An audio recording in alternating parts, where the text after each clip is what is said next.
Baiklah, assalamualaikum warahmatullahi wabarakatuh. Perkenalkan di sini saya Isyaningsi dari Prodi Sarjana Terapan Keperawatan tingkat 3 Poltekkes Bengkulu. Baik teman-teman, di sini saya akan sedikit menjelaskan mengenai narapidana dan apa-apa saja sih masalah yang terjadi pada narapidana dan bagaimana cara penyelesaiannya menurut keperawatan. Baiklah, di sini kita perlu ketahui dulu nih apa sih narapidana dan apa sih faktor-faktor yang menyebabkan orang menjadi narapidana. Baik. Yang pertama, definisi dari narapidana. Jadi, narapidana adalah orang-orang yang sedang menjalani sanksi kurungan atau sanksi lainnya. Menurut perundang-undangan, pengertian narapidana menurut Kamus Besar Bahasa Indonesia adalah orang yang sedang menjalani hukuman karena tindak pidana atau terhukum.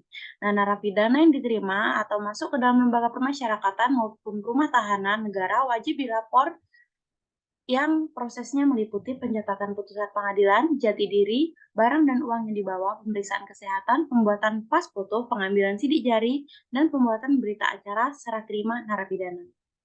Nah, ada faktor-faktor yang menyebabkan kejahatan sehingga orang menjadi narapidana. Yang pertama adalah faktor ekonomi, yang terdiri dari sistem ekonomi, pendapatan, dan pengangguran. Yang kedua ada faktor mental yang terdiri dari agama dan apa yang dibaca serta ditonton. Yang ketiga ada faktor pribadi yang terdiri dari umur, alkohol, serta adanya peperangan. Nah, ada masalah kesehatan di narapidana. Penyakit jiwa yang sering, terjadi pada narapidana adalah skizofrenia, bipolar affective disorder, dan personality disorder.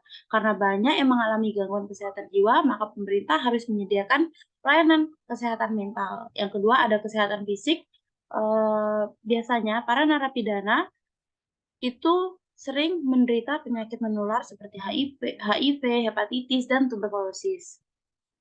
Nah, baik teman-teman, di sini ada penata laksanaan yang dapat penata laksanaan bagi narapidana. Yang pertama ada psikoterapi, terapi kerja baik sekali untuk mendorong penderita bergaul lagi dengan orang lain, penderita lain, perawat, dan dokter. Maksudnya, supaya ia tidak mengasingkan diri lagi, karena bila ia menarik diri, ia dapat membentuk kebiasaan yang kurang baik. Dianjurkan untuk mengadakan permainan atau latihan bersama. Yang kedua, ada tindakan keperawatan. Terapi aktivitas kelompok dibagi menjadi 4, yaitu terapi aktivitas kelompok stimulus kognitif atau persepsi, terapi aktivitas kelompok stimulus sensori, dan terapi aktivitas kelompok stimulasi realita, dan terapi aktivitas kelompok sosialisasi. Dari keempat jenis terapi aktivitas kelompok di atas, yang paling relevan dilakukan pada individu dengan gangguan konsep harga diri rendah adalah terapi aktivitas kelompok stimulus persepsi. Terapi aktivitas kelompok stimulus persepsi adalah terapi yang menggunakan aktivitas sebagai stimulus dan terkait dengan penga pengalaman atau kehidupan untuk didiskusikan dalam kelompok. Hasil diskusi kelompok dapat berupa kesepakatan persepsi atau alternatif penyelesaian masalah.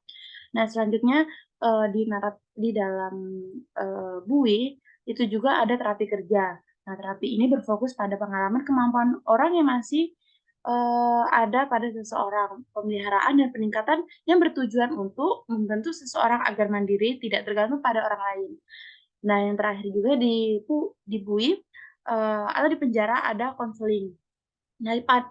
Narapidana diberikan pengetahuan mengenai rehabilitasi dan terapi konseling. Hal ini dikarenakan narapidana memiliki pengalaman yang membuat mereka lebih mengerti mengenai tindak kejahatan. Dengan pelatihan ini, mereka diharapkan untuk dapat memberikan konseling dan lebih baik kepada orang-orang yang bermasalah berdasarkan pengalaman pribadi mereka serta pelatihan yang mereka terima.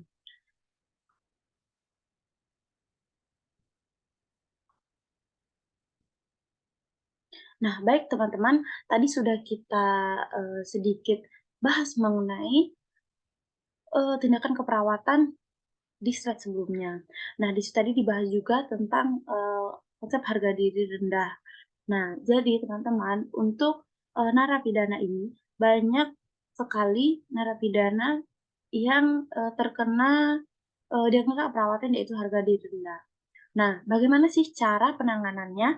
Bagaimana, dan apakah yang harus kita lakukan sebagai perawat untuk menyelesaikan masalah ini? Nah, Yang pertama kita lakukan adalah melakukan pendekatan dengan baik, menerima klien apa adanya dan bersikap empati. Yang kedua, meluangkan waktu untuk berdiskusi dan membina hubungan yang baik.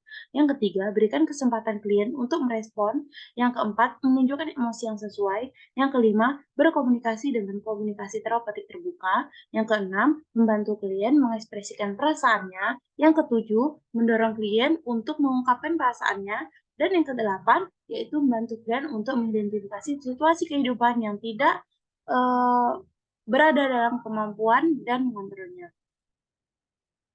Baiklah teman-teman, itulah materi tentang bagaimana, pemecahan masalah narapidana dan solusinya yang dapat saya sampaikan, kurang lebih saya mohon maaf. Wassalamualaikum warahmatullahi wabarakatuh.